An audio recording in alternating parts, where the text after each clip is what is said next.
하나님의 말씀은 맛있습니다. 하나님의 말씀은 즐겁습니다. 하나님의 말씀은 생명과 행복을 줍니다.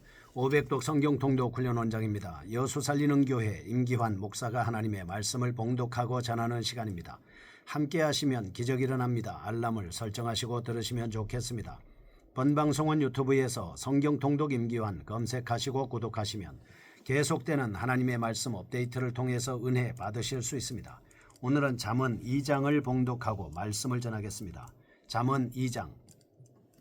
내 아들아, 내가 만일 나의 말을 받으며 나의 계명을 내게 간직하며 내 귀를 지혜에 기울이며 내 마음을 명철에 두며 지식을 불러 구하며 명철을 얻으려고 소리를 높이며 은을 구하는 것 같이 그것을 구하며 감추어진 보배를 찾는 것 같이 그것을 찾으면 여호와 경외하기를 깨달으며 하나님을 알게 되리니 대저 여호와는 지혜를 주시며 지식과 명철을 그 입에서 내심이며 그는 정직한 자를 위하여 완전한 지혜를 예비하시며 행실이 온전한 자에게 방패가 되시나니 대저 그는 정의의 길을 보호하시며 그의 성도들의 길을 보존하려 하심이니라.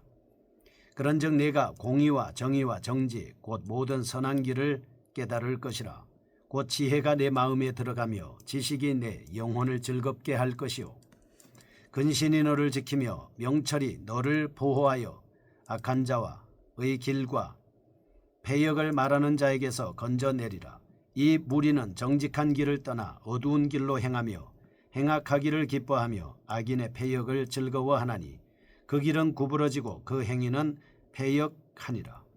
지혜가 또 너를 음녀에게서 말로 호리는 이방 계집에게서 구원하리니 그는 젊은 시절에 짝을 버리며 그의 하나님의 언약을 잊어버린 자라. 그의 집은 사망으로 그의 길은 수울로 기울어졌나니 누구든지 그에게로 가는 자는 돌아오지 못하며 또 생명길을 얻지 못하느니라. 지혜가 너를 선한 자의 길로 행하게 하며 또 의인의 길을 지키게 하리니 대저 정직한 자는 땅에 거하며 완전한 자는 땅에 남아 있으리라. 그러나 악인은 땅에서 끊어지겠고 간사한 자는 땅에서 뽑히리라. 아멘. 잠언 2장입니다.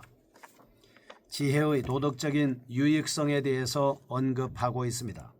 1장에서 9장까지 언급된 지혜에 관한 13가지 교훈 중에서 두 번째에 속하는 부분으로 지혜가 인생에 미치는 유익성을 포괄적으로 가르쳐 주고 있습니다. 1절에서 6절 지혜를 추구하라 라고 하는 것입니다.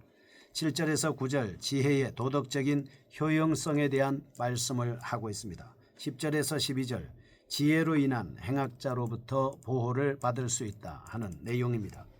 13절에서 15절 지혜를 소유하지 못한 자들의 특성에 대한 설명입니다. 16절에서 19절 지혜가 악한 여자들에게서 건져준다 라고 하는 것입니다. 20에서 22절 지혜가 선한 길로 인도한다 라고 하는 것으로 나누어 볼 수 있겠습니다. 위의 말씀을 구분을 통해서 2장의 내용상 특성을 살펴보겠습니다. 첫째, 본서 전체가 지행하는 지혜의 본질적 특성이 분명히 제시되고 있습니다. 기자는 지혜에 대해 세상적 처세 차원에서 제시하지 않습니다. 철저히 인간과 하나님과의 관계 속에서 진술하고 있는 것입니다. 이미 1장 7절에서 여호와를 경외하는 것이 지식의 근본이다 라고 하는 진술을 통해서 선언되고 있습니다. 2장에서는 더욱 확대됩니다. 인간이 간절하게 지혜를 구할 때 현상적인 지혜의 소유가 아닌 하나님의 지혜를 아는 지식에 먼저 도달할 수 있게 된다라고 하는 것입니다. 둘째, 지혜가 제공하는 유익을 두 가지 맥락 차원에서 다루고 있습니다. 하나는 소극적인 측면에서 또 하나는 적극적인 측면에서 다루어지고 있습니다. 10절에서 19절의 소극적인 측면은 악한 자의 길에서 구원을 받고 패역을 말하는 자에게서 구원을 받고 음녀에게서 구원을 받고 말로 호리는 이방 계집에게서 구원을 받는다라고 하는 내용입니다. 20에서 22절의 적극적 측면의 지혜는 선한 자의 길로 행하게 하고 의인의 길을 지키게 하고 정직의 길로 행하게 하고 온전한 모습을 지키게 하는 것입니다. 이와 같은 점을 볼 때 지혜의 유익은 현실의 삶 속에서 처세를 지시하는 소극적인 면과 그 결과로 귀착되는 하나님과의 관계를 보여주는 적극적인 면으로 나누어 볼 수 있겠습니다. 세 번째입니다. 의인과 악인의 본질적인 습성을 요약적으로 진술하고 있습니다. 특별히 하나의 중요한 소재를 빌려 대조하고 있습니다. 1장 7절에서 이미 여호와를 경외하는 것이 지혜의 근본이요 라고 말씀을 했습니다. 미련한 자는 지혜와 훈계를 멸시하느니라 말씀을 하셨죠. 지혜자가 추구해야 할 목표로서 하나님 경외를 제시했습니다. 그런데 이제 이스라엘의 역사적 측면에서 지혜의 근거를 제시하는데 다름 아닌 하나님의 언약입니다. 이스라엘이 하나님과 맺은 언약을 준수할 경우에 그들은 하나님 앞에서 의롭다라고 칭찬을 받을 수 있습니다. 그 언약을 실행하지 못할 경우는 언제나 악의 길로 내닫는 것이기 때문에 그렇습니다.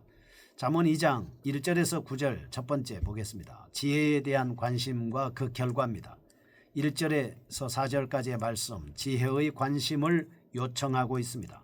5절, 그 요청의 결과를 나타내고 있습니다. 6절에서 9절, 지혜로 인한 혜택들을 제시하고 있습니다. 첫째입니다. 지혜를 구할 때에는 계속적인 인내를 가지고 추구해야 된다 하는 점을 강조하고 있습니다. 하나님과 인간의 신인 협동적인 사상을 부각시키고 있다라고 하는 것을 알 수가 있죠. 인간 스스로가 지혜에 대한 간절한 열망이 없이는 절대로 진정한 지혜를 소유할 수 없다는 것입니다. 둘째, 간절히 지혜를 구하는 자에게 하나님을 아는 지식이 주어진다고 서술하고 있습니다. 이미 1장 7절에서 선언한 내용입니다. 하나님만이 지혜의 근원이므로 그를 온전히 경외할 때에는 진정한 지혜와 지식과 명철을 얻게 된다는 본서의 중심 사상을 찾아볼 수 있겠습니다. 셋째, 지혜는 건전한 도덕적 유익을 제공한다고 명시하고 있습니다. 지혜는 악에서 벗어나 거룩함에 이르도록 도움을 준다는 것입니다. 결국 지혜란 단지 지적인 학식이 아닙니다. 마음과 도덕적 행위의 문제라고 볼 수 있는 것이죠. 이런 개념은 공평과 선, 정직과 온전이라는 말에서 분명히 드러나고 있습니다. 하나님께서는 지혜를 간절히 찾는 도덕적으로 의로운 자를 방패와 같이 보호해 주신다라고 이렇게 말씀하고 있습니다. 두 번째입니다. 10절에서 19절, 지혜와 대조되는 특성들에서 살펴보겠습니다. 하나님께로부터 온 지혜가 인간에게 내적인 기쁨과 즐거움을 주게 됨을 언급했습니다. 동시에 구체적으로 삶 가운데서 악으로부터 보호될 것임을 선언하고 있습니다. 하나님의 지혜가 실제 삶 속에서 악에 대항하는 삶을 살도록 역사한다는 점을 다시 한번 역설하고 있습니다. 첫 번째입니다. 10절에서 12절, 하나님의 지혜, 곧 진리를 깨달은 자의 삶이 어떠한가를 보여주고 있습니다. 11절과 12절, 지혜자가 심령 속 깊이 평안과 즐거움을 깨달으며 하나님의 말씀을 지킴으로써 보호를 받는다 라고 하는 내용이죠. 시편 1편은 악한 자와 같은 길을 걷지 않는다라고 말하고 있습니다. 이러한 언급들은 앞단락에서 진술했던 것처럼 지혜자에게 부여하신 하나님의 공의로운 대우를 구체적으로 보여주고 있습니다.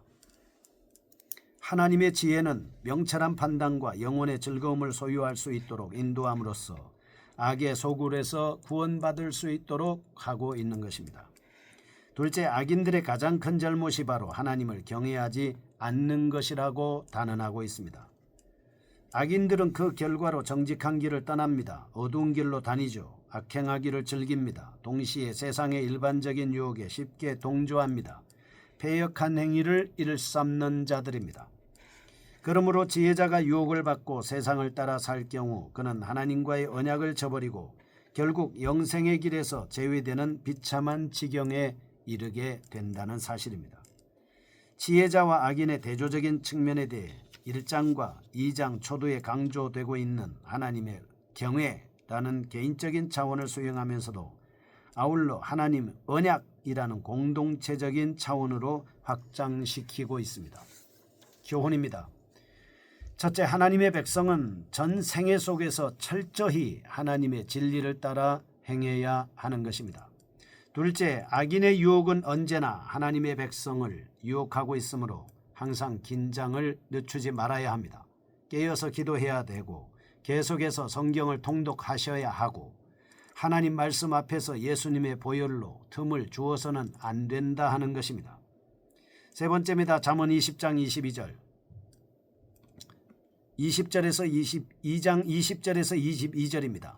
지혜가 제공하는 유익들입니다. 지혜가 제공하는 현실적인 차원에서의 유익을 언급하기보다는 오히려 적극적인 차원에서 선을 행하도록 촉구하고 있습니다.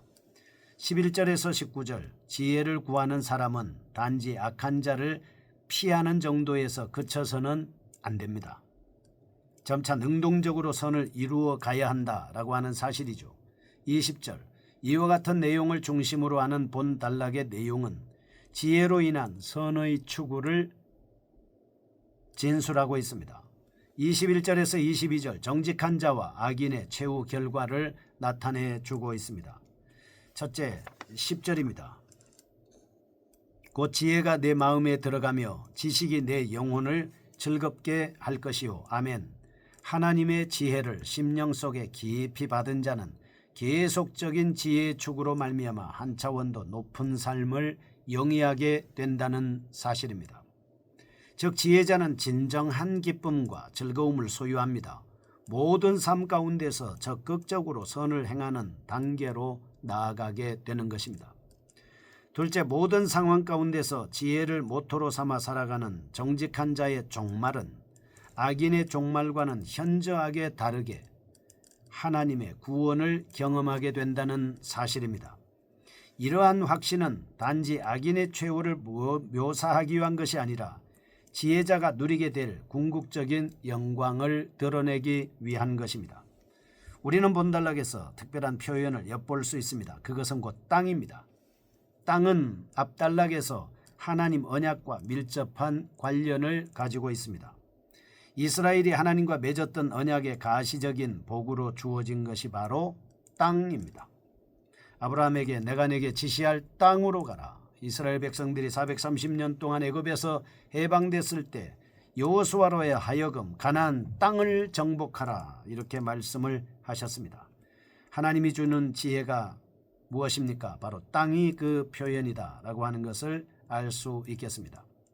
이러한 확신은 단지 악인의 최후를 묘사하기 위한 것이 아니라 궁극적으로 하나님 안에서 적극적인 삶을 살 때 어떤 복을 받느냐라고 하는 것을 보여주고 있습니다. 이스라엘은 하나님과 맺은 언약의 준수 여부에 따라서 하나님이 허락하신 가나안 땅에서의 삶을 지속할 수도 있고 빼앗길 수도 있는 것입니다. 본단락에서 지혜와 관련하여 땅을 지칭한 것은 지혜가 얼마나 언약에 대한 복종과 깊은 관계가 있는지를 강조하기 위한 의도로 생각해 볼 수 있겠습니다. 이러한 사실은 하나님과 맺은 언약, 지혜, 땅의 소유 등의 순서를 상고해 볼 때 더욱 분명해지는 것입니다. 이스라엘의 현실적인 삶의 근거인 율법 준수는 하나님의 지혜와 밀접한 관련을 가지고 있습니다. 하나님의 백성은 오직 하나님이 주시는 그 지혜를 통해서만 율법을 준수할 수 있습니다. 하나님이 주시는 지혜가 아니면 율법을 준수할 수 없죠. 첫째, 부패한 인간이 스스로의 힘으로 선한 길을 걸어간다는 것 어렵습니다. 불가능합니다. 그러나 인간이 하나님의 능력을 힘입어 살아갈 때 적극적인 선한 일을 할 수 있고 선을 실현할 수 있게 되는 것입니다. 선을 행한다는 것 믿음이 있어야 하지만 하나님의 말씀과 성령의 역사가 있어야 가능한 것입니다. 하나님의 말씀은 선을 행할 능력을 갖춘다 했습니다. 둘째, 하나님의 경륜은 매우 오묘합니다. 하나님의 백성은 현재 이루고 있는 악인의 번창함을 목격하면서 절대로 실망하지 말아야 합니다. 왜냐하면 악인들은 결국 스스로의 지혜로 인하여 멸망하게 될 것이기 때문입니다.